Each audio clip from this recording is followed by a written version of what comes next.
नमस्कार, welcome to all of you. S K Pandey आप सबों का स्वागत करता हूं। उम्मीद करता हूं बच्चों आप सब अच्छे होंगे, स्वस्थ होंगे। आज हम लोग यहां जिस टॉपिक पे चर्चा करेंगे वह आज का हमारा टॉपिक है भारत में ब्रिटिश आर्थिक नीति का प्रभाव। यानी आज हम लोग आधुनिक भारत के एक बहुत ही महत्वपूर्ण टॉपिक पर चर्चा करने जा रहे हैं और वह है ब्रिटिश आर्थिक नीति का प्रभाव।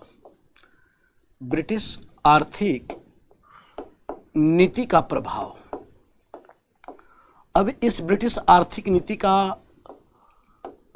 भारत पर क्या प्रभाव पड़ा, जैसे इसके पहले के लेक्चर में हमने चर्चा किया था कि ब्रिटिश आर्थिक नीति, और उस संदर्भ में हमने बतलाया था कि अलग अलग समय काल में इनकी नीति में परिवर्तन हमें दिखाई देता है। जैसे पहले हमने देखा तो व्यापारिक पूंजीवाद की नीति, जिसकी शुरुआत 1757 से प्लासी के युद्ध के बाद मानी जाती है, जो 1813 ईस्वी तक चलता है और उस समय तक बहुत बड़े क्षेत्र पे ब्रिटिश साम्राज्य का नियंत्रण भी स्थापित होता है। 1813 के बाद औद्योगिक पूंजीवाद की नीति देखते हैं और यह ब्रिटेन में हो रहे उस आर्थिक परिवर्तन का ही परिणाम था, जिसके परिणाम स्वरूप ब्रिटेन में औद्योगिक क्रांति अपने असर को दिखाना प्रारंभ करता है। और जब अपना असर दिखाना प्रारंभ किया तो अब वहाँ से उनके नीति में परिवर्तन आता है और उसी नीति के परिणाम स्वरूप भारत में बहुत सारे परिवर्तन दिखाई देते हैं। लेकिन बच्चों यहाँ पे यह जो परिवर्तन हुआ था यह केवल आर्थिक परिवर्तन नहीं था, बल्कि वह प्रशासनिक राजनीतिक संदर्भों में भी देखने की आवश्यकता है।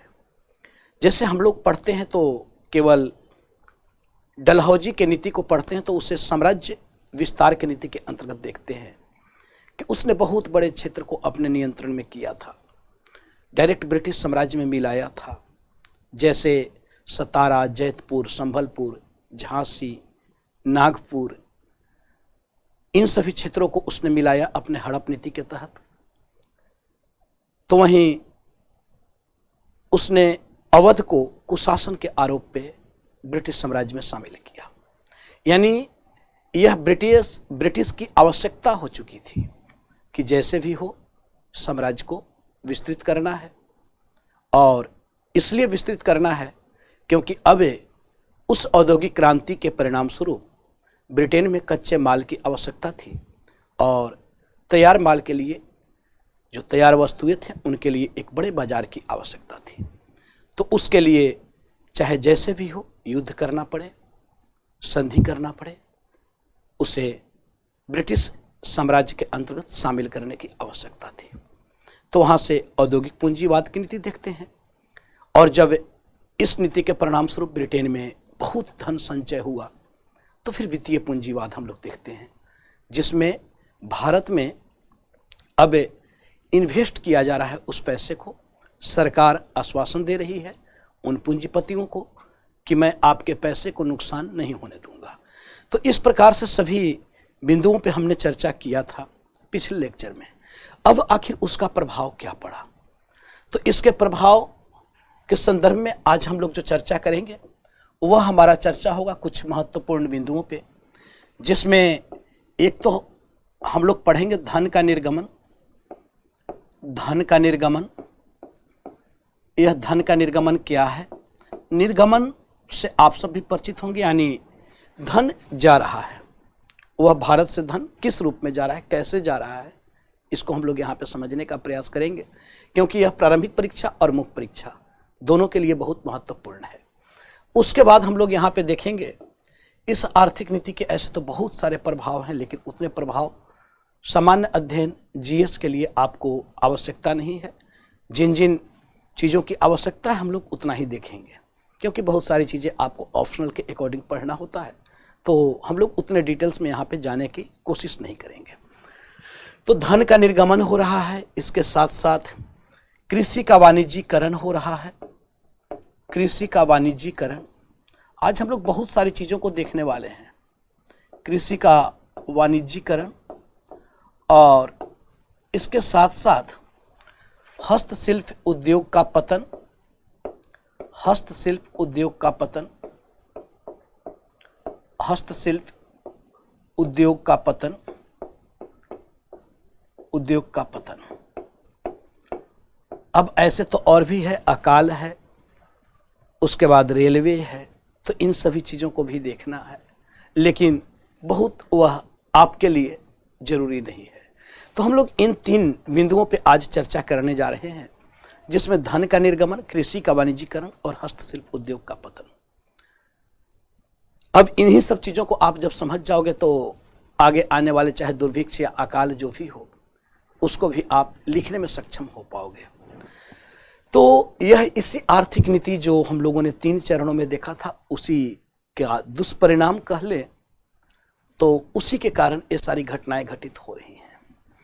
अब यहाँ पे एक एक करके हम लोग देखते हैं। तो सबसे पहले हम लोग चर्चा करेंगे धन का निर्गमन, और इस धन के निर्गमन के अंतर्गत हम लोग को समझना क्या है।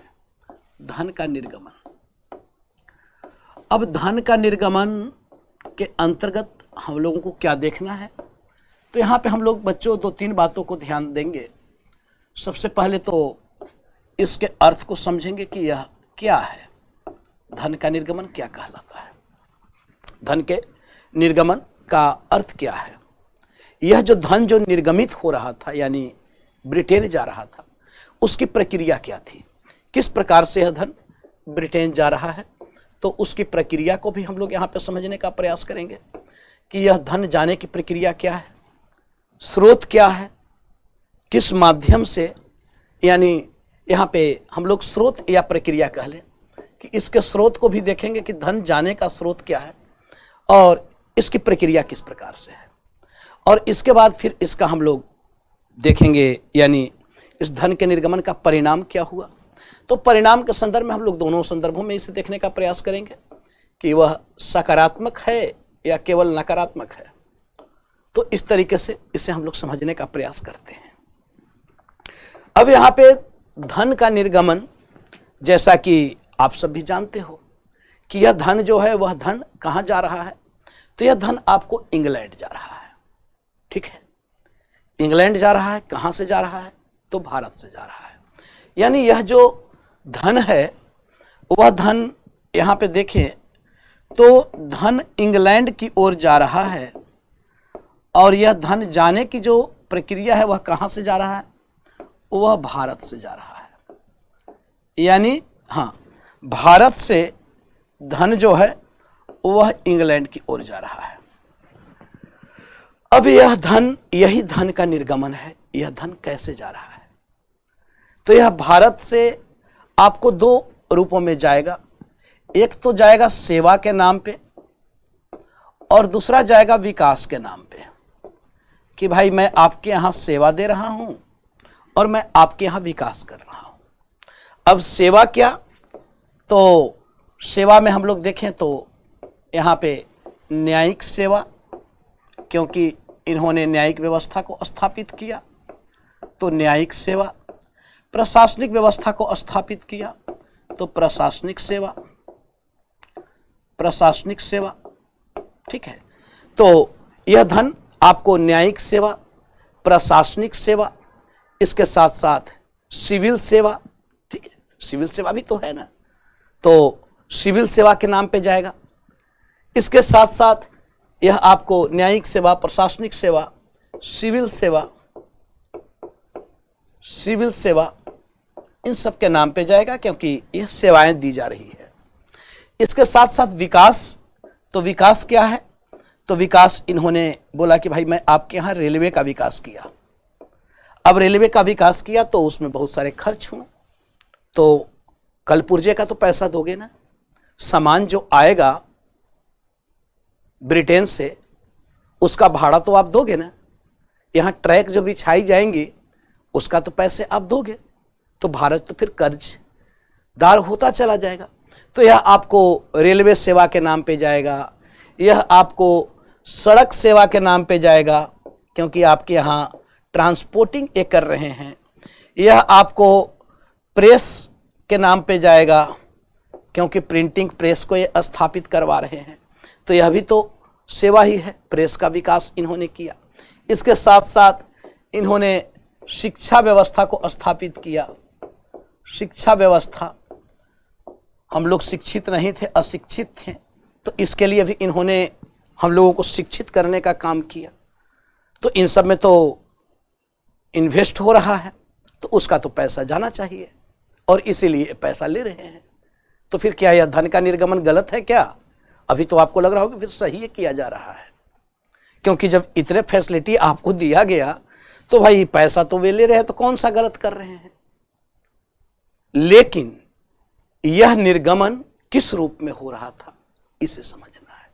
यह तो हमने देखा कि भाई यह इन चीजों के नाम पे जा रहा है।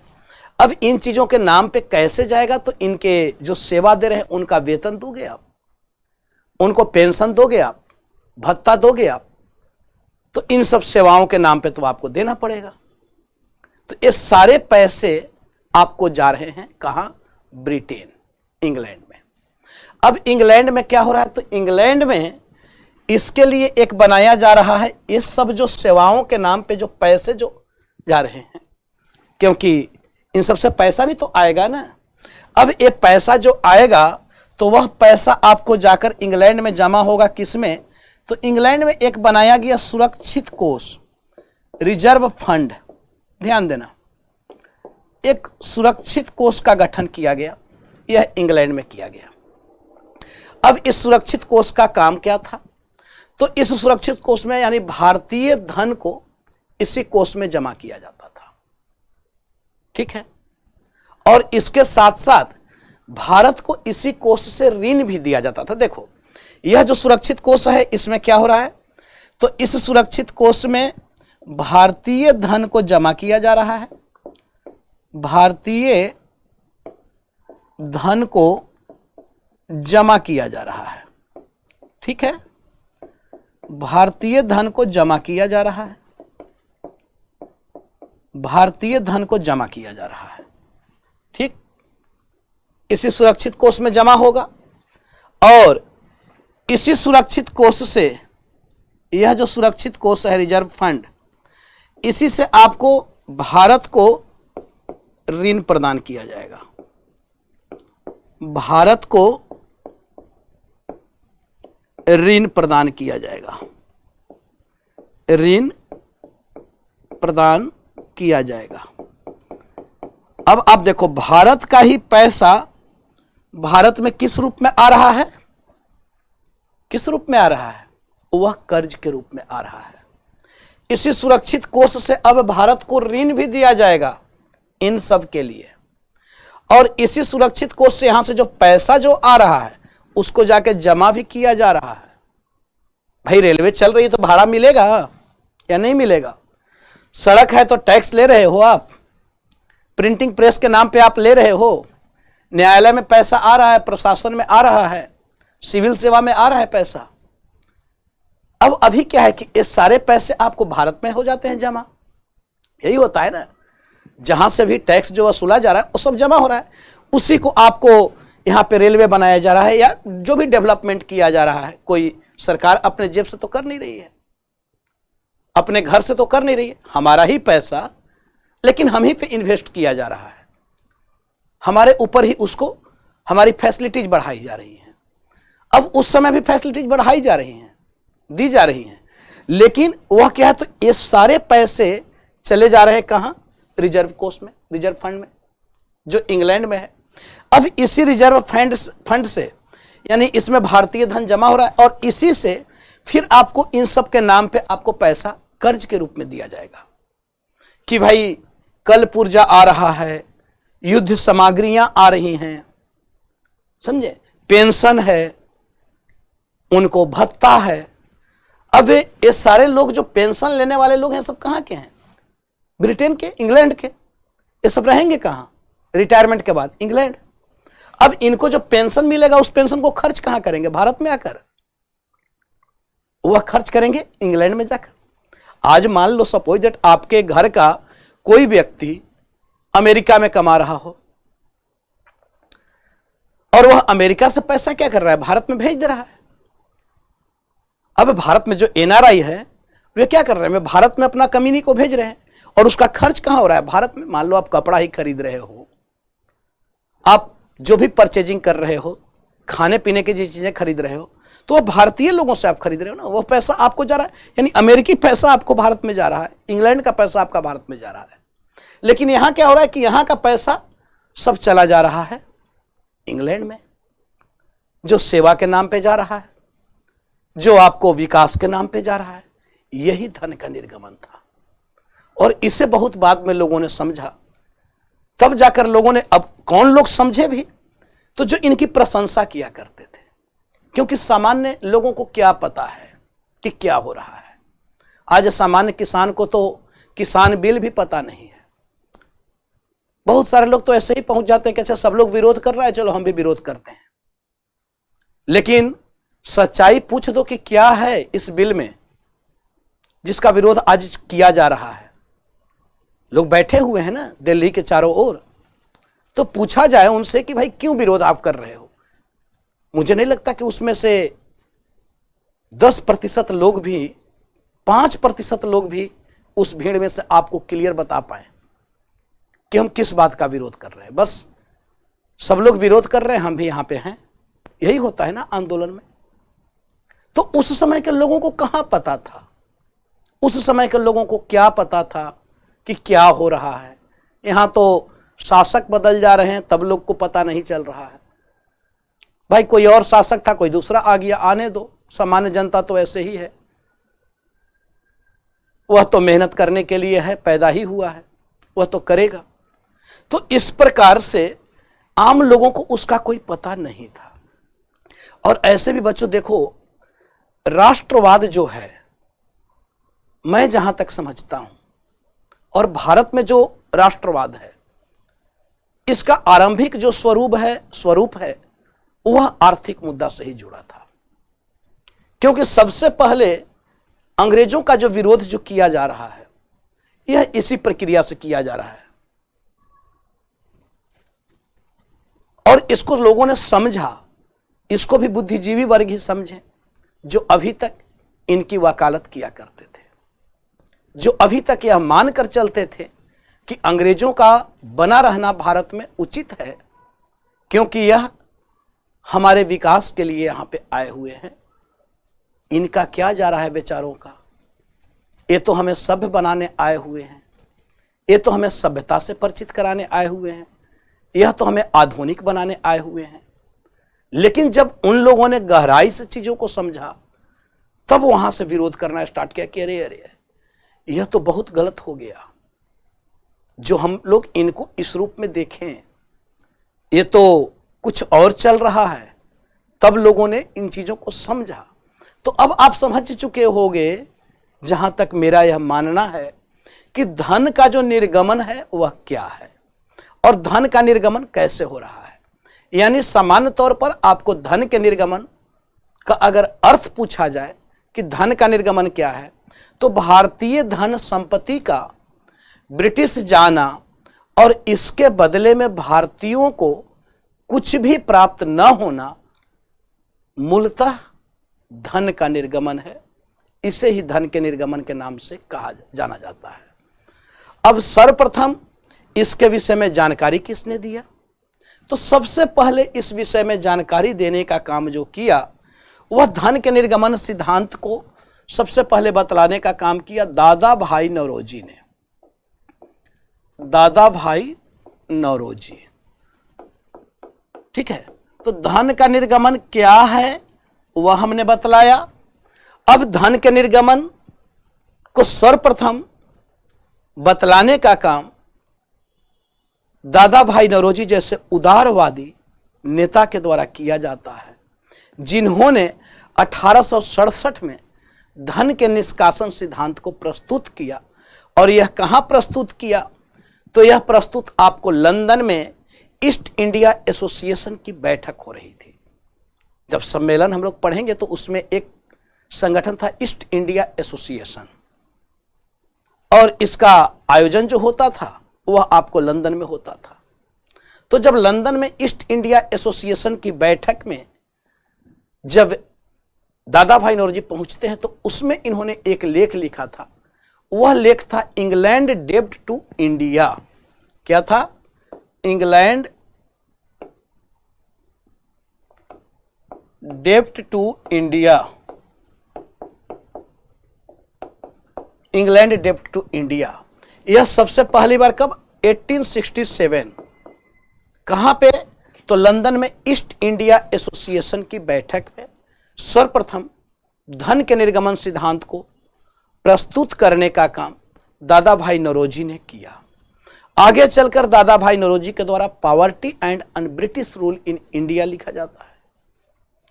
इसके बाद दादा भाई नौरोजी के द्वारा 2 और पत्रिका प्रकाशित की जाती है जो धन के निर्गमन सिद्धांत से ही है। इंग्लैंड डेब्ट टू इंडिया, इसके साथ साथ poverty and un British rule in India, the वांस एंड फ्रीडम ऑफ इंडिया। यह आपको 1870 ईस्वी में लिखा। उसके बाद 1871 ईस्वी में on the commerce of India. यह 1871 ईस्वी में 1871 में यह दादा भाई नौरोजी के द्वारा लिखा जा रहा है। इसके साथ साथ यह धन के निर्गमन सिद्धांत को आगे चलकर भारतीय राष्ट्रीय कांग्रेस के कलकत्ता सेशन में, कलकत्ता सत्र में वर्ष 1896 ईस्वी में इसे स्वीकार किया गया, एक्सेप्ट किया गया। तो सर्वप्रथम धन के निर्गमन सिद्धांत को भारतीय राष्ट्रीय कांग्रेस ने 1896 के कलकत्ता अधिवेशन में इसे स्वीकृति प्रदान की। और इस कांग्रेस की अध्यक्षता, मैं आपके जानकारी के लिए बता रहा हूं, लिखने के लिए नहीं, कि इस कांग्रेस की अध्यक्षता पूछ देता है कि 1896 के कांग्रेस की अध्यक्षता किसने की थी। तो इसकी अध्यक्षता M.A. सयानी के द्वारा की जाती है। और यह वही कांग्रेस सत्र है, एक और पॉइंट नोट करना इसमें, यह वही कांग्रेस का सत्र है जिस सत्र में सर्वप्रथम आपको राष्ट्रगीत, क्या है? वंदे मातरम, राष्ट्रगीत को गाया गया बंकिम चंद्र चटर्जी के द्वारा, जिसे लिखा गया था। तो सर्वप्रथम इसी कांग्रेस सेशन में वंदे मातरम गीत को गाया गया था 1896 में, जिसमें आपको दादा भाई नौरोजी के द्वारा प्रस्तुत धन के निर्गमन सिद्धांत को स्वीकृति प्रदान की गई थी। तो यह जानने के लिए मैंने बताया है। इसके साथ साथ कभी यह भी पूछ दे कि भाई राष्ट्रगान को कब कांग्रेस के मंच से गाया गया था, तो यह 1911 के कांग्रेस सेशन में। और राष्ट्रगान जो हमारा है जन गण मन, और इसको किसने लिखा था? तो रविंद्रनाथ टैगोर ने। यह तो आप लोगों को पता होगा। खैर, हम लोग कांग्रेस सेशन में अलग से सारी चीजों को देखेंगे भी। तो यह हमने देखा। अब दादा भाई नौरोजी से संबंधित महत्वपूर्ण रचनाएं भी हमने बता दिया धन के निर्गमन सिद्धांत से। यह प्रीलिम्स में आपसे पूछा जाता है। उसके बाद 1901 में आपको R.C. दत्त के द्वारा इकोनॉमिक हिस्ट्री ऑफ इंडिया लिखी जाती है, जिसमें धन के निर्गमन सिद्धांत को प्रस्तुत किया गया था। किसके द्वारा? R.C. दत्त। R.C. दत्त। कब? 1901 ईस्वी में। क्या लिखा गया था? तो यह लिखा गया था इकोनॉमिक हिस्ट्री ऑफ इंडिया। इसमें भी उल्लेख किया गया था धन के निर्गमन को, कि भारत से धन जो है वह इंग्लैंड जा रहा है। इसके साथ साथ आपको 1901 में ही गोपाल कृष्ण गोखले, एक और व्यक्ति जुड़ रहे हैं, गोपाल कृष्ण गोखले, गोपाल कृष्ण गोखले, गोपाल कृष्ण गोखले, ठीक है, इनको भी ध्यान रखना है। अब इन्होंने कैसे? तो 1901 में इंपीरियल लेजिस्लेटिव काउंसिल का सम्मेलन हो रहा था, और इस सम्मेलन में इन्होंने धन के निर्गमन सिद्धांत को प्रस्तुत किया था। इंपीरियल लेजिस्लेटिव काउंसिल में गोपाल कृष्ण गोखले ने आपको धन के निर्गमन सिद्धांत को प्रस्तुत करने का काम, इंपीरियल लेजिस्लेटिव काउंसिल जो विधानमंडल था, तो उसमें प्रस्तुत करने का काम गोपाल कृष्ण गोखले के द्वारा किया जाता है। तो यह आप लोगों को अब इसे याद रखने की जिम्मेदारी आप सबों की है, क्योंकि यहां से आप देखना प्रश्न हमेशा पूछा जाता है, चाहे जैसे भी पूछे। कभी रचनाओं को दे दिया जाएगा, कभी मैचिंग में दे दिया जाएगा, कभी प्रश्न यह दे दिया जाएगा कि धन के निर्गमन सिद्धांत से संबंधित कौन कौन से व्यक्ति जुड़े हुए हैं जिन्होंने धन के निर्गमन सिद्धांत को प्रस्तुत किया। सबसे पहले किसने इसको प्रस्तुत किया? कांग्रेस के किस सेशन में इसको स्वीकृति दी गई? कांग्रेस ने भी स्वीकार किया कि हाँ भाई, भारत से धन इंग्लैंड जा रहा है, तो यह यहां से। अब यह हम लोगों ने देखा कि धन के निर्गमन सिद्धांत का अर्थ क्या है, यह हुआ। अब दूसरी चीजें हम लोग देखें तो इसका स्रोत क्या है। यह जो धन है, यह धन किस रूपों में जा रहा है भारत से बाहर। तो एक तो कंपनी के अधिकारियों को दिया जाने वाला वेतन के रूप में धन आपको भारत से इंग्लैंड जा रहा है। कंपनी के अधिकारियों को दिया जाने वाला पेंशन, भत्ता एवं शेयर धारकों को दिया जाने वाला लाभांश। जो शेयर धारक है, जो हमने बताया कि वित्तीय पूंजीवाद के चरण में जो हमने चर्चा किया था, जब इंग्लैंड में बहुत मात्रा में, भारी मात्रा में धन आया, तो वहां के पूंजीपतियों के द्वारा अब हुआ कि धन को कहां पे लगाया जाए जहां पे लाभांश की गारंटी हो, क्योंकि वे अब इंग्लैंड में कितना लगाएंगे, एक सीमित स्वरूप में ही लगाया जा सकता है। तो अब उसके लिए भारत में सरकार के द्वारा उनको गारंटी दी जाती है कि आपको लाभांश दिया जाएगा, आप इन्वेस्ट करो, पैसा लगाओ, आप कल कारखाने यहां पे स्थापित करो। लेकिन कौन से कल कारखाने? तो यहां पे उद्योग के नाम पे जूट उद्योग, प्लांटेशन उद्योग, ध्यान देना, यहां पे उद्योग के नाम पे यहां पे यही चल रहा है। विकास के नाम पे एक और विकास है, और वह विकास है आपको उद्योग। लेकिन यह उद्योग किस रूप में? तो यह उद्योग सिर्फ प्लांटेशन के रूप में, बागवानी, और इसको ही उद्योग नाम दिया जा रहा है। अंग्रेजों ने भरमाने का काम किया था कि देखो भाई, मैं आपके यहां इंडस्ट्री खड़ा कर रहा हूं। अरे कौन सी इंडस्ट्री? जूट उद्योग कोई इंडस्ट्री है क्या? चाय उद्योग कोई इंडस्ट्री है क्या? आप खेती करवा रहे हो, मजदूरी करवा रहे हो, आप खेती भी नहीं, आप बेगारी करवा रहे हो, आप अफीम उत्पादन करवा रहे हो और उसको आप इंडस्ट्री कर रहे हो। आपको थैली की आवश्यकता हुई सामान ढोने के लिए, तो आपने जूट उद्योग खोलवा दिया। वाह! आपको कच्चे पदार्थ की आवश्यकता हुई, उसके लिए आपने नकदी फसल को उत्पादन करवाने लगा और उसको इंडस्ट्री नाम आपने दे दिया। तो यहां ऐसे ही इंडस्ट्री कोई आपको सीमेंट उद्योग और लौह उद्योग भारत में नहीं स्थापित हो रहा है। यहां तक कि रेलवे से संबंधित कोई भी फैक्ट्रियां यहां पे स्थापित नहीं हो रही कि रेलवे के कल कारखाना स्थापित हो जिसमें कल पुर्जे को बनाया जाए। ऐसा कुछ भी नहीं, सारा ब्रिटेन से आएगा, और जिस जहाज में आएगा उस जहाज का किराया भी देना होगा। तो यहां पे हम लोग देख रहे हैं कि इसका स्रोत क्या है। तो अधिकारियों को दिया जाने वाला, सेवा के बदले में दिया जाने वाला उनका वेतन, उनका पेंशन, उनका भत्ता, यह धन के निर्गमन का स्रोत है। इसके साथ साथ पूंजीपतियों के द्वारा लगाई गई पूंजी में दिया जाने वाला लाभांश धन के निर्गमन के रूप में भारत से इंग्लैंड जा रहा है। और क्या है? तो ब्रिटिश के द्वारा व्यापार, उद्योग एवं बागवानी में लगाई गई निजी पूंजी की जो आय है, यहां जो बागान में जो लगाया जा रहा है उद्योग के नाम पे, वह उद्योग क्या? तो यह आपको प्लांटेशन ही है, बागान ही है। यह चाय, जूट, अफीम, नील, ये सब क्या है? ये सब प्लांटेशन ही तो है, प्लांटेशन, और इसको इंडस्ट्री कहा जा रहा है। तो इन सब में लगाए गए पूंजी, वह किनकी पूंजी थी? वह अंग्रेजों की थी। और इस पूंजी का जो लाभ जो प्राप्त हो रहा है वह कहां जा रहा है? वह इंग्लैंड जा रहा है। तो यह धन का निर्गमन नहीं हो रहा है क्या? तो यह धन का निर्गमन इस रूप में भी है।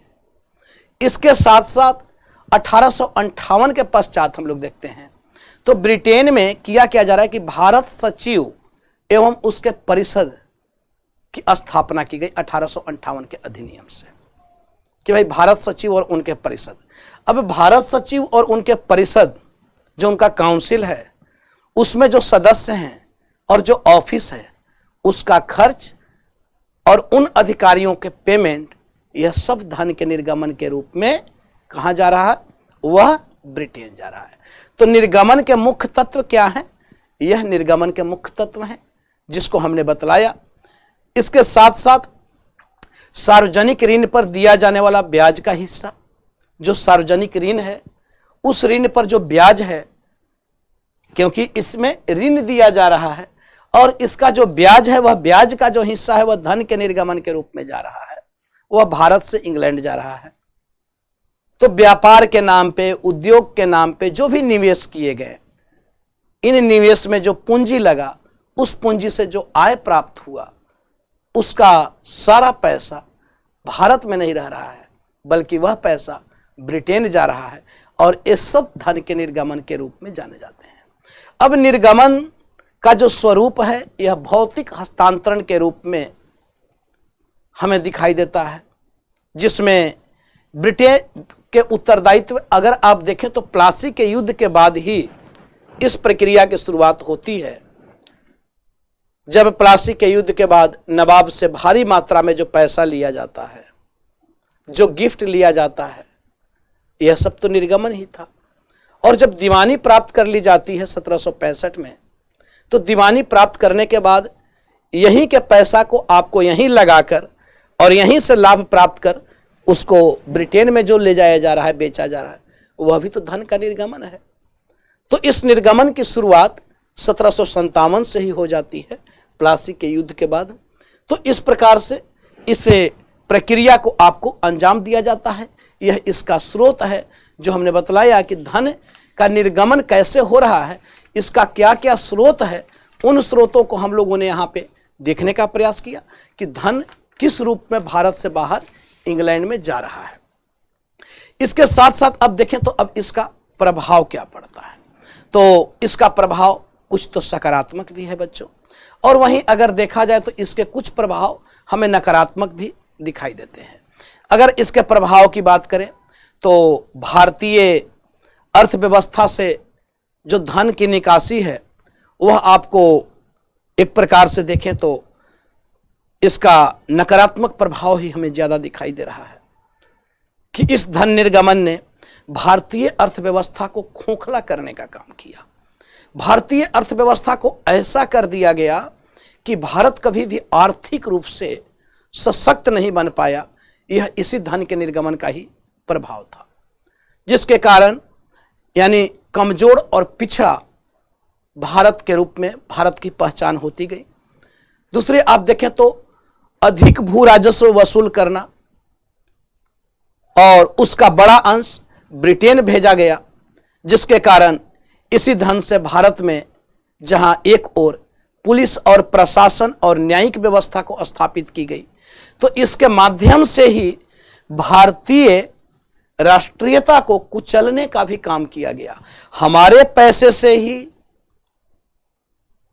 यहां पे इस व्यवस्था को डेवलप किया जा रहा है और इस व्यवस्था के द्वारा हमारी मांगों को कुचलने का भी प्रयास किया जा रहा है, क्योंकि यही वह व्यवस्था है जिसने भारतीय राष्ट्रीयता को दमन करने का काम किया।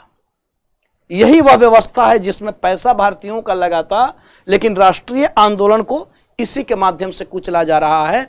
भारत के पैसे से ही भारत में भारत की बात को दबाने का काम किया जा रहा है। तो इस प्रकार से यह निर्गमन कितना विनाशकारी है, इसे आप समझ सकते हो। दूसरी ओर आप देखें तो भारत में इस निर्गमन के कारण पूंजी ही संचय नहीं हो पाया। भाई आपके पास पैसा कहां रहा? आपके पास राजस्व की लूट है, प्रशासन के नाम पे लूट है, न्याय व्यवस्था के नाम पे लूट है, सेवा के नाम पे लूट है, विकास के नाम पे लूट है। तो आपके यहां तो पैसा का संचय हुआ ही नहीं, जिसके कारण भारतीय लोगों का क्रय शक्ति भी गिरता चला गया। जो परचेजिंग पावर है वह परचेजिंग पावर भी भारत में समाप्त हो गया। क्रय शक्ति क्षमता का विकास नहीं हुआ। भारत में धन, संपत्ति, पूंजी, इन सब का हस्तांतरण होता चला गया, जिसके कारण भारत विश्व के अर्थव्यवस्था से पिछड़ता चला जा रहा है। वहीं दूसरी ओर देखें तो इन सब का परिणाम यह पड़ा कि भारत में निरंतर बारंबार अकाल पड़ा, महामारी हुआ, गरीबी हुआ, बेकारी हुआ और भारत जो संपन्न भारत था, जो गांव खुशहाल था, जो किसान खुशहाल था, वह ऋणग्रस्तता के बोझ से दबता चला गया। यह धन के निर्गमन के ही परिणाम स्वरूप हो रहा है। वहीं दूसरी ओर देखें तो ब्रिटिश औद्योगिक क्रांति को बढ़ावा मिला इस धन के निर्गमन के कारण। जहां ब्रिटेन औद्योगिक राष्ट्र के रूप में स्थापित हुआ, वहां के लोगों के जीवन स्तर ऊंचा हुआ इस धन के निर्गमन के कारण। तो इस प्रकार से इस धन के निर्गमन का व्यापक प्रभाव पड़ता है। हमारी राष्ट्रीयता प्रभावित हुई, हमारा बचत प्रभावित हुआ, भारत में पूंजी की कमी हुई, गरीबी हुई, ऋणग्रस्तता हुई, अकाल की बारंबारता आई। यह सब धन के निर्गमन का ही परिणाम स्वरूप था। दूसरी ओर देखें तो उदारवादी कांग्रेसी नेताओं द्वारा धन के निष्कासन के सिद्धांत को प्रतिपादित करने का काम सर्वप्रथम किया गया। ब्रिटिश के शोषणकारी जो चरित्र हैं, उस शोषणकारी चरित्र को उजागर करने का प्रयास किया गया। यानी अगर आपसे पूछा जाए कि धन के निर्गमन का भारतीय राष्ट्रीयता पर क्या प्रभाव पड़ा, भारतीय राष्ट्रीयता के विकास पर क्या प्रभाव पड़ा, तो धन के निर्गमन का भारतीय राष्ट्रीयता के विकास पर भी प्रभाव पड़ा, क्योंकि यह धन का ही निर्गमन था जो सबसे पहले कांग्रेस के उदारवादी नेताओं ने इसको प्रतिपादित करने का काम किया। यह धन का ही निर्गमन था जो अंग्रेजों के शोषणकारी चरित्र को उजागर करने का काम किया। यह धन का ही निर्गमन था जो भारतीय बुद्धिजीवियों द्वारा यह देखा गया कि ब्रिटिश आर्थिक नीति जो है वह हमारे पक्ष में नहीं है, वह हमारे लिए घातक है और इसका विरोध किया गया। यह धन का ही निर्गमन है जिसके कारण आपको राष्ट्रवादी भावनाएं तीव्र हुई और इसीलिए यह कहा जाता है कि बच्चों राष्ट्रवाद जो है वह आरंभिक स्वरूप में राष्ट्रवाद आर्थिक मुद्दों से जुड़ा हुआ था, क्योंकि जो हम राष्ट्रवाद की जो भावना देखते हैं, यह राष्ट्रवाद की भावना का विकास कांग्रेस से पूर्व हमें इसी आर्थिक प्रक्रिया के रूप में देखने को मिलती है, क्योंकि कांग्रेस का तो गठन 1885 में होता है, लेकिन उसके पूर्व जो कहा जाता है कि भारत में राष्ट्रीयता का विकास 1885 से होता है, लेकिन आर्थिक राष्ट्रवाद का विकास तो उसके पूर्व ही हो चुका था और लोगों ने समझ लिया कि ब्रिटिश नीति क्या है और ब्रिटिश चरित्र के खोखलेपन को उजागर करने का काम किया।